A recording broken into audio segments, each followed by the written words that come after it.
Welcome to a web-exclusive edition of Comic Culture with Trekker creator Ron Randall.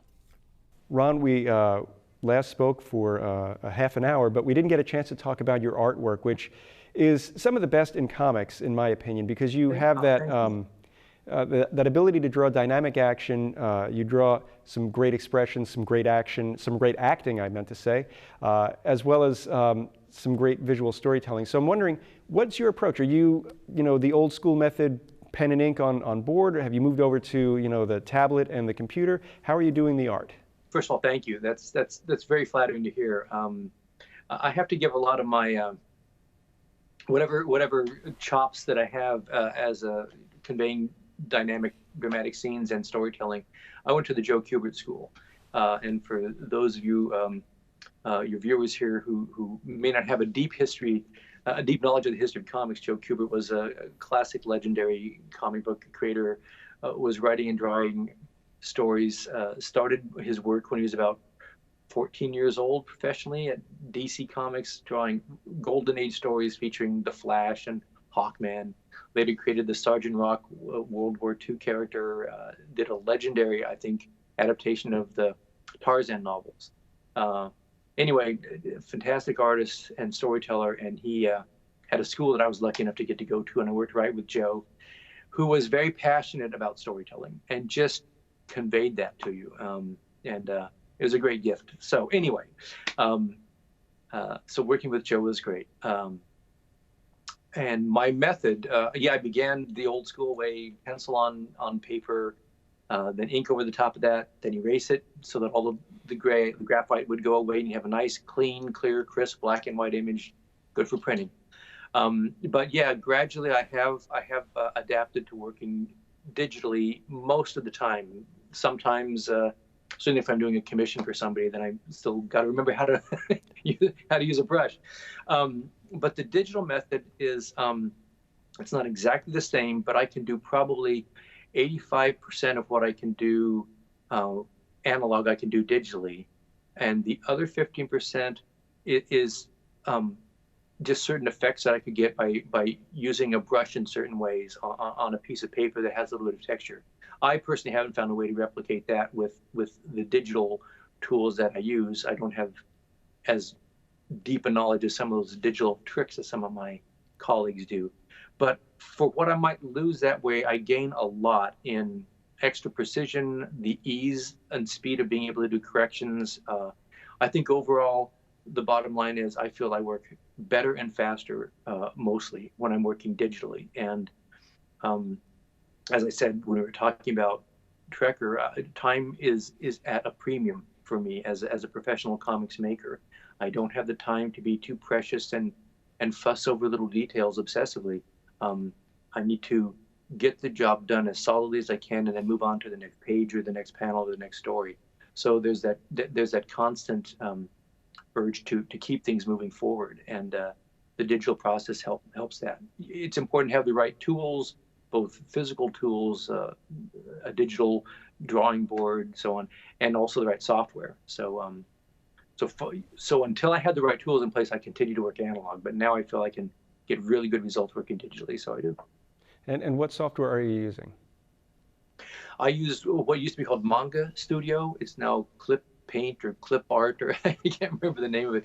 But I had started off working, I dabbled with digital technology using Photoshop first.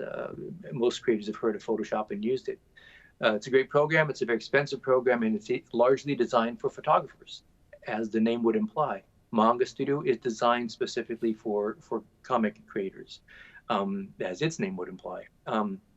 And so I found that the settings for making brushes and pens, in quotes, in Manga Studio much more closely replicated the sort of lines I was generating by using analog tools on paper.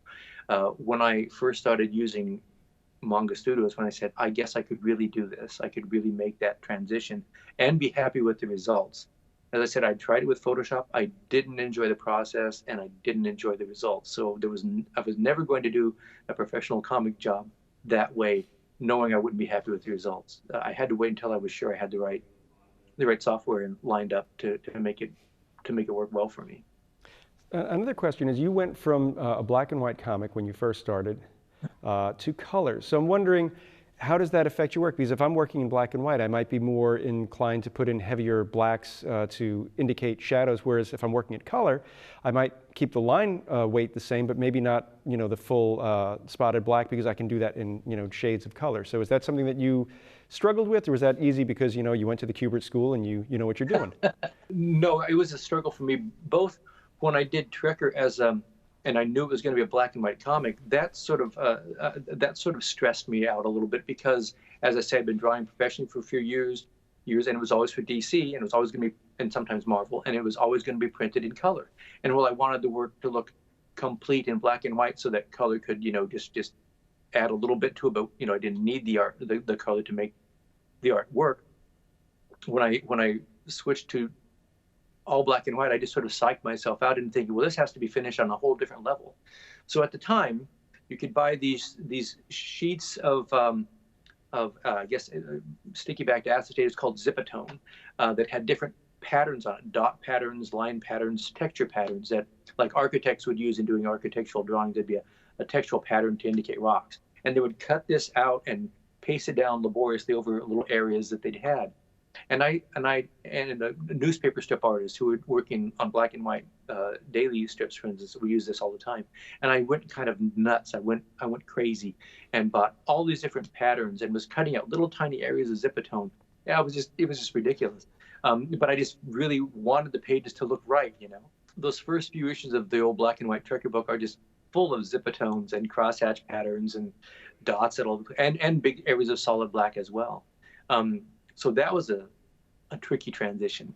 Now that I've shifted to doing the color myself, and of course it's a whole different world. The way comics are colored now digitally, there's so much more you can do in the coloring process. And I say that with air quotes because you can add lots of textures, and some of the sort of the texture patterns or the values that I would indeed, as you were just saying, try to put down in black and white first. I'm now using color to do more and more of that. I think it opens up the work in some ways, and to me it feels a little bit more contemporary.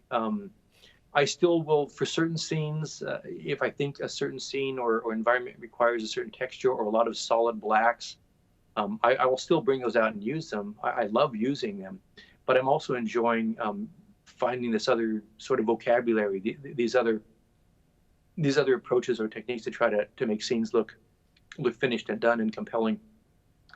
Using a slightly different vocabulary. Again, it's a way I'm trying to keep the series somewhat fresh while still keeping it rooted in the origin and the overall sensibility. That hasn't changed a bit. But if I can just polish up and modernize little accents of it here and there, I think it helps to keep me more engaged in the process. I'm still finding new things to try and new things to do, and I hope it also that comes across to the reader as I continue to be passionate and excited about it. I'm hoping that comes across off the page. Well, Ron, I want to thank you for giving us another 10 minutes or so to talk about your art. I'd like to thank you at home for watching Comic Culture, this special web edition. We will see you again soon.